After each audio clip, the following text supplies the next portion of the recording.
बाबा एक सिद्धांत है, जो जैसा होता है वह उसी प्रकार की प्रकृति के लोगों से प्रेम रखता है।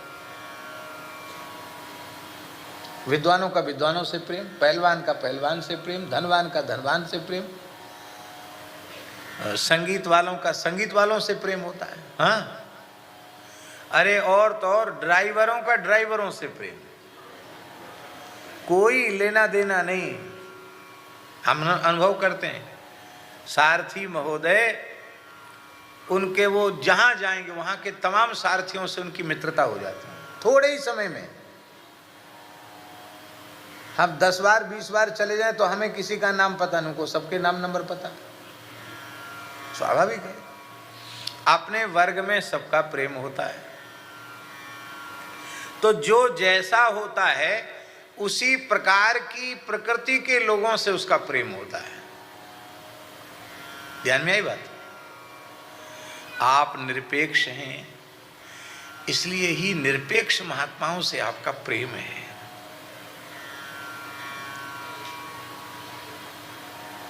आप सापेक्ष होते तो आपको महात्माओं से प्रेम नहीं होता।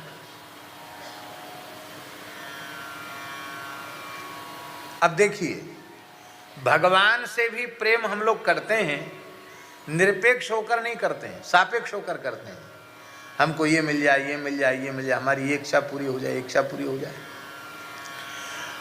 और संतों से भी प्रेम करते हैं, वो भी निरपेक्ष होकर नहीं करते, सापेक्ष होकर करते हैं। हम एक घटना सुनाएं। हमारे पूज्य गुरुदेव श्री पहाड़ी बाबा महाराज बड़े समर्थ महापुरुष थे। अपने जैसे वे अकेले ही थे, ऐसा समझ लीजिए। भगवान के बनाए हुए विलक्षण नमूना थे वो।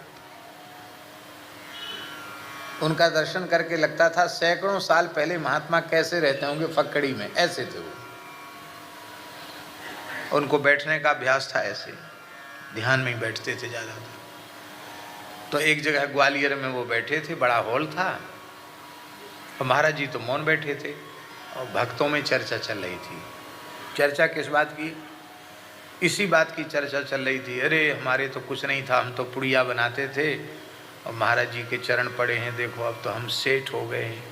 कोई कहता था हमारी नौकरी लग गई, कोई कहता था हम तो बहुत बीमार रहते थे, हम ठीक हो गए।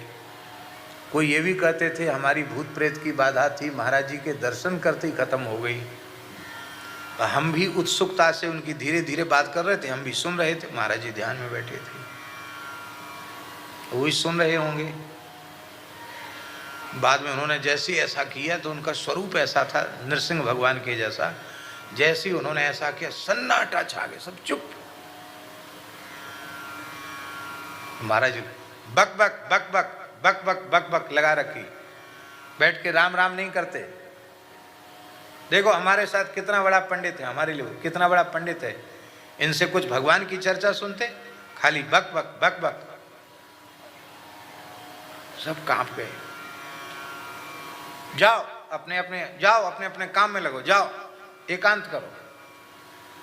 तत्काल सब प्रणाम करके उठ के चले गए। हम और महाराज जी 2 ही लोग रह गए। महाराज जी बोले, देखो बच्चा, भगवान और साधु कल्प वृक्ष होते हैं, इनकी छाया में जाकर के जो मांगो वही मिलेगा। ये महाराज जी के शब्द थे। भगवान और साधु कल्प वृक्ष होते हैं, इनकी छाया में पहुंचने के बाद जो चाहोगे सो ही मिलेगा। पर ये संसार कितना अभागा है, ये दुनिया कैसी भाग्यहीन है कि साधुओं के संग का फल बेटा बेटी हो जाना, रुपया कौड़ी हो जाना, व्यापार चल जाना, बीमारी ठीक हो जाना, बस इतना ही फल है इनका साधुओं के संग का। तो साधुओं की सेवा करें उसका भी यही फल, और भगवान की भक्ति करें उसका भी यही फल। इसीलिए सेवस्व साधु पुरुषान जहि काम तृष्णाम, गोकर्ण भागवत में ये बात कही गई। साधु पुरुषान सेवस्व, साधु पुरुषों की सेवा करो, पर सावधानी दे दी गई जहि काम तृष्णाम, कामना शून्य होकर साधु सेवा करो। निष्काम भाव से अर्थात निरपेक्ष होकर के साधु सेवा करोगे गौ सेवा, संत सेवा, ब्राह्मणों की सेवा अपेक्षा रहित होकर के आप करोगे तो आपको क्या मिलेगा? भैया इनकी सेवा का फल क्या है? शरीर संसार से पूर्ण वैराग्य और भगवान के चरण कमलों में परिपूर्ण अनुराग, यही फल है।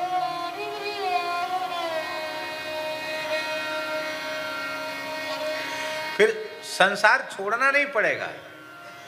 जो संसार प्रयास पूर्वक छोड़ते हैं वो छोड़ने का नाटक मात्र करते हैं, संसार उनसे छूटता नहीं है।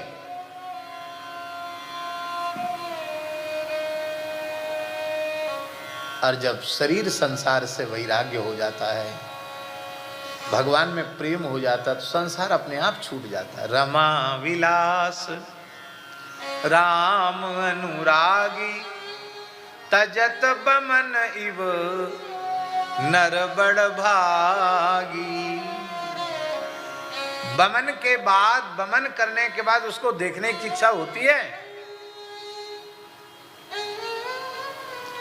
उल्टी आने लग जाए तो उल्टी करने वाला व्यक्ति जब तक बमन नहीं कर देता तब तक उसको शांति नहीं मिलती, तब तक चक्कर आता रहता, घबराता रहता है। बमन करने के बाद कुछ हल्का हो जाता है और बमन के बाद उसको देख नहीं सकता।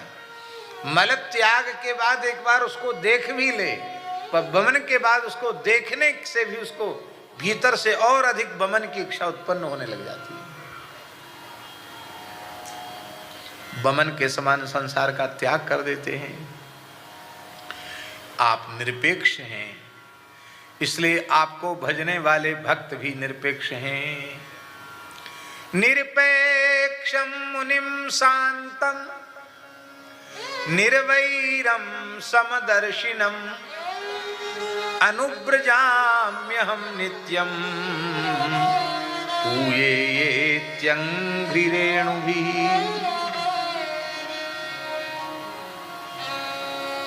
भगवन्मति रनपेक्षः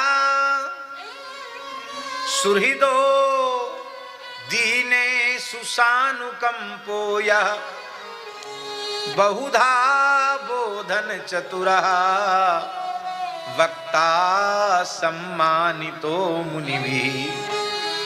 स्कंद पुराण का श्लोक है। जिनको कबहु न चाहिए कछु, तुम सन सहज सने, बसहु निरंतर तासुर, सोरावुर निजगे। आप लोग कहेंगे आप तो ऐसी बात बोल रहे हो, अरे जरूरत की बात क्यों नहीं चाहेगा व्यक्ति? चाहेगा कि नहीं चाहेगा? यदि चाहने से सबकी इच्छा पूर्ति हो गई होती तो कोई व्यक्ति चपरासी नहीं बनता, सब प्रधानमंत्री राष्ट्रपति ही बने बैठे होते। इच्छा सबकी ऊंचा बनने की होती है, छोटा कोई क्यों बनना चाहेगा?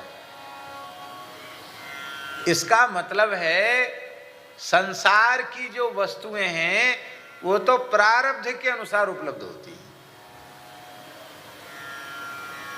अब हर व्यक्ति सुख को पाने के प्रयास में लगता है, दुख कोई नहीं पाना चाहता। दुख आता है कि नहीं आता? दुख भोगना पड़ता है कि नहीं भोगना पड़ता? जैसे बिना प्रयास के, बिना इच्छा के, बिना कामना के आपको दुख भोगना पड़ता है, इसी प्रकार बिना प्रयत्न के, बिना कामना के आपको सुख की प्राप्ति भी हो जाएगी, संसार के पदार्थों की प्राप्ति भी हो जाएगी। उसके लिए आपको इच्छा करने की भी आवश्यकता नहीं। और एक बार भगवान के होके तो देखो। राम कृष्ण की प्यारी गैया, सारे जग की माता है।